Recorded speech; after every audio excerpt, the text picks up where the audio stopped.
Hi guys, welcome back. So today I'm going to show you how to use voice effect on TikTok. So what you need to do is open your TikTok.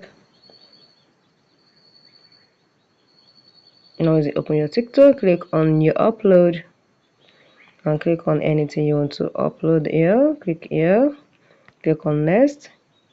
And what you need to do is the next thing is you need to come here. You see this button here. Click on this. Once you click on this, you can now come here. You can see this is your add your text. Add text here. Hi, welcome. Once you're done, click on done. The next thing you need to do is click on the text here, and you can use effect. Click on the text and you can just click on text to speech.